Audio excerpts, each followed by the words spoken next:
the one, the only, Ben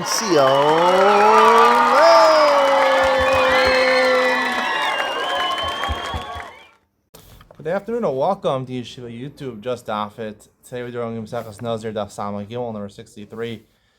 Today is not Daf Samach Gimel, today is Daf Samach Beis. I already gave that share. And I'm going to America next week, which means Monday is the flight, which I don't have a chance to learn at all. And 3-day Yontiv in America. Gosh, America, 3-day Yontiv. That's why I moved to Eretz Yisrael. I wouldn't have this 3-day Yontiv Thursday, Friday, Shabbos. So, Wednesday I can give a shear, and mostly Shabbos I can give a shear. That means Thursday and Friday I can't give a shear during Yontiv. So that's 2 days plus the flight days. So that's 3 days coming. So I have to make up 3 daf. I'm gonna go 3 daf ahead this week. Hopefully today, Tuesday, and Thursday, do an extra daf. So I'll be a little ahead. I don't think I have a problem with that. You gotta plan ahead. Daf Yomi just relentless, but you gotta preempt it. Mishnah says Nazir, top of San Gimel and Olive. Nazir shegileach. He shaved his head. Venodalo at the end of his naziros. He completed his naziros. He shaved Venodalo shehu tameh. He found out that unfortunately, he came in contact with Tuma during his period of naziros. Im Tuma Yadua, if it's a Tuma that other people knew about, so sir, he has to repeat his naziros. Im Tumas Tahom, we're going to discuss today about this unique Tuma that nobody's ever heard of, nobody ever knew about until now. It was in the depths of the earth. Eno Sosa, for some reason, it's Allah Sina, I think where it says, it's not Sosa, you found it after you shaved. However, if you complete your 30 days naziros but you did not shave yet, Benkach Benkach Sosa, it is Sosa. We'll see how many days it's Sosa. You forfeit at least 7 days, maybe the entire naziros. Ketza. What's an example? Yar litbol b'mara v'nimsa meis saf al piamara tamid.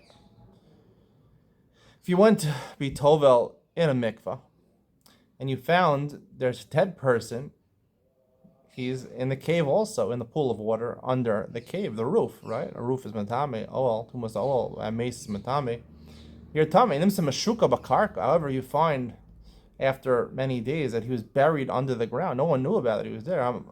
Hamara yara lahaker tahor litar metumas meis tame. So if it was the point where when he was going into the cave, the water in the cave, so he was tahor, meaning he was in the middle of his 30 days of Nazir. So at that point he was tahor. He wasn't tame yet from any other tuma, and then he found out about it after he shaved his head after 30 days of Nazir.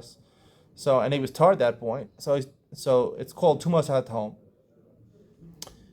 So therefore he's tar. We presume he's tar. Litar min tumas hameis. However, if he was in the middle of 30 days, then he became tamei. He knows he's tamei, and he went to the mikveh in the cave. Right? Tamei shecheskas tamei v'cheskas tar shoraglayim l'davar. Even though it's tumas tahom, no one ever knew about it since he was tamei at the time when he went into the mikveh.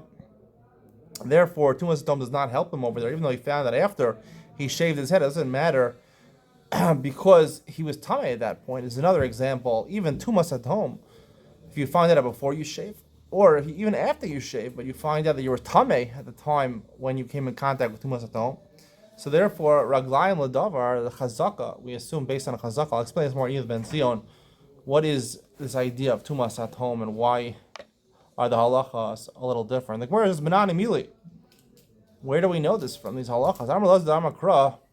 Meaning that tumas is fundamentally different, right? If you shaved and you found out that you were tummy, you're under the oel of a mace, but no one ever knew about this mace before. No one in the world knew about it. For some reason, in certain instances, you're tar. Doesn't forfeit the naziros. Amar Lezer suggests a makor. The Amar Krav he almost mace olav. Pesa Pitom is talking about a nazir comes in contact with a mace, olav, right? Olav upon him michoveres lo. It has to be something which is clear to him.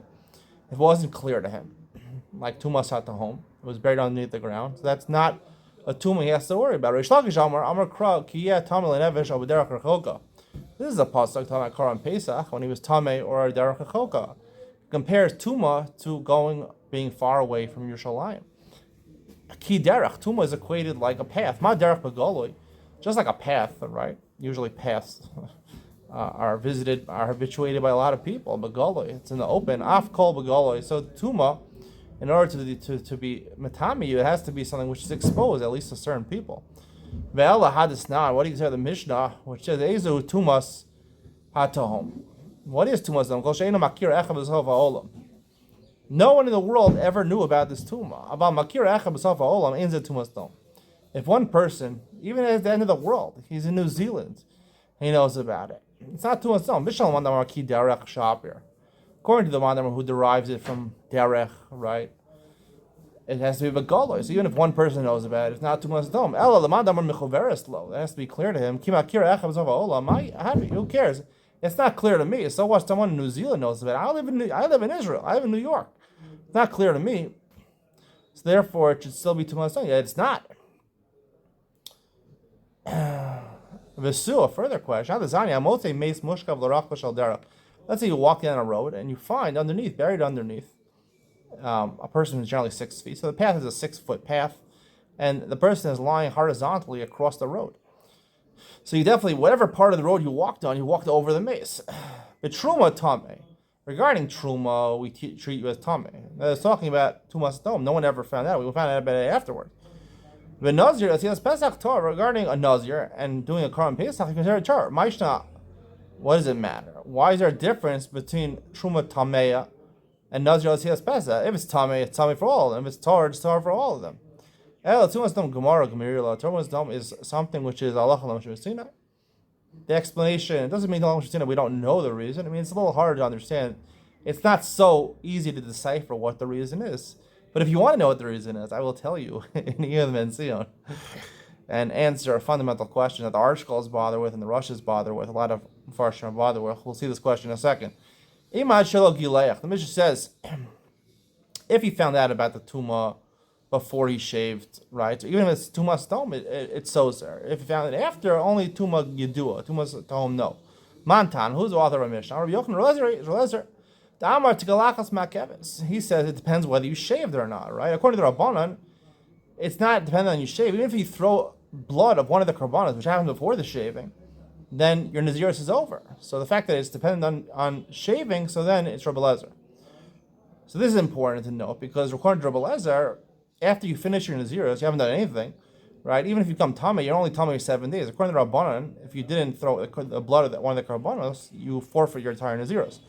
The following question: you became Tameh during the middle, 30 days Nazirus. You became Tameh in the middle, in 15th day. Let's say he didn't find out about it that he was Tameh until after he finished 30 days. Mahu.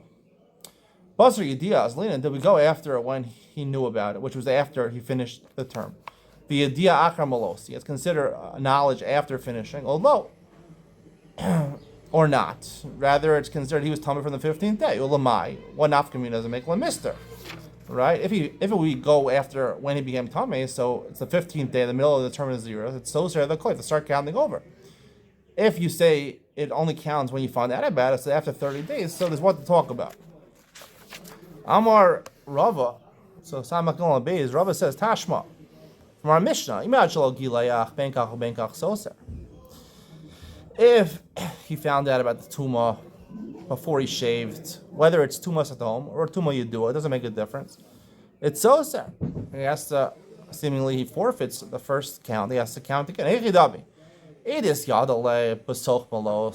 about the Tumah in the middle of the 30 days, before finishing 30 days, does he have to tell you they have to go back? Of course he has to go back.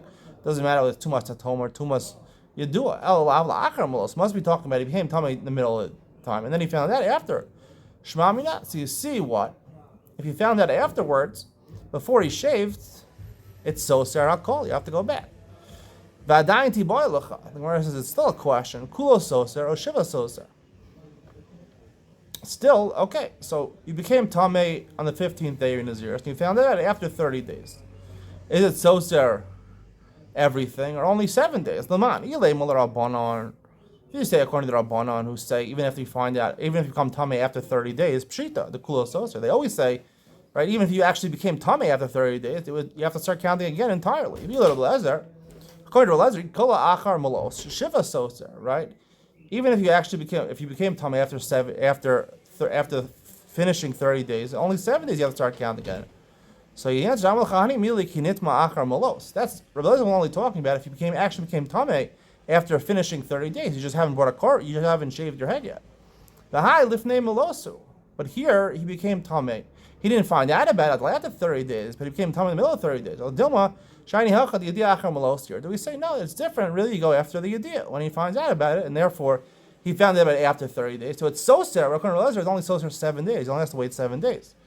Umina, and Rava would give an answer from our Mishnah. Kasani benkach o benkach soser, right? It says benkach o benkach, whether it's tuma yedua or it's tuma tahom soser. V'lo kamiflik doesn't distinguish, right? And as we said before, obviously the Mishnah is not talking about a case where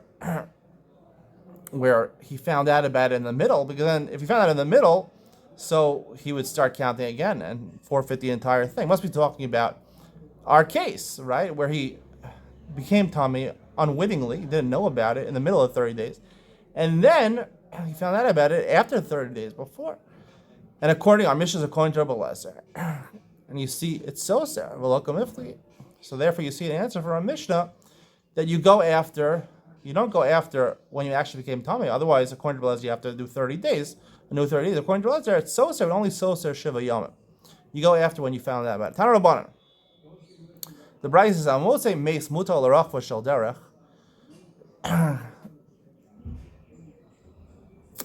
Now, there's an obvious question. The question over here is from our Mishnah. The Mishnah says, right, that if he finds out about the tuma after he shaves his head, so if it's tuma yedua, it's soser. If it's tuma satom, it's not soser. Why should that be any different? If we say that we go after the yediyah, right? So why is it by tuma yedua? Soser literally means you have to start counting a new 30 days, right? If the Gemara just answered the question, then you go after the yediyah, not after when you became tamei. So why do you have to go 30 days? This is a question that the article is really bothered by. The Rosh is really bothered by. They make up some interesting answers. To me, it's not such a question. I saw this question a couple times during the article. To me, it's not a question at all. Obviously, there's a very fundamental difference, tuma yedua and tuma satom. I will explain that more in Iyuv Ben Sina if you want to find out the answer to that question. The perplexing question that our scroll is scratching his head, scratching its collective head to deal with.